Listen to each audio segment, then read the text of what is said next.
In 2001 we started Frontline Human Resources. There was a number of people who we got together to start the business. It was just an idea on a shoestring. I was the Global HR Director and Bisho was an IR Manager at Visy, and we left Visy to pursue IR consulting work. 3 or 4 of us put money in. It wasn't a huge amount of money when you look at what our turnover is today. I recollect just before Christmas walking along the street in Sydney near my dad's place and realising I had to get 20 grand that day. So you always were conscious that you had to get that money in to keep running. Luckily I rang one of the companies, electrical company, and they paid us that night. So it was a bit nip and tuck, and you didn't have any bank funding to rely on. I used to walk around with a wad of money on Saturdays because 1 or 2 people didn't get paid. You've got to pay your people. You know, they've gone to work for us in weather like, you know, imagine what we've got in Sydney today. They get out of bed, go to work for us and do a good day's work. They want to be paid. It's not their fault their employer hasn't processed a timesheet or something, or sent it to us to be processed. So I get the call on Saturday, my money's not in the bank.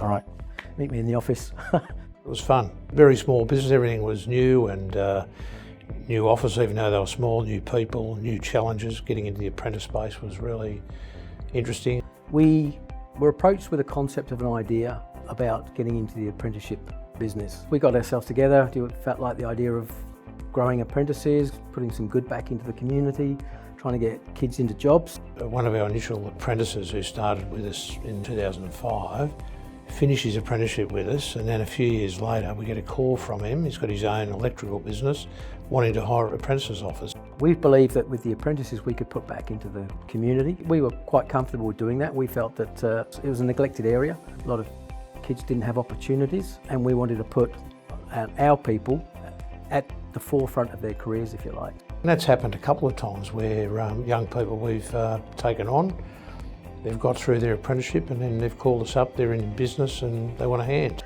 In that first 5 years, as a lot of our clients were saying, we need the right people in our business because the industrial relations problems were often generated by the wrong people in the wrong jobs. There's a lot of labour hire competitors, but not a lot of them have the expertise in that side.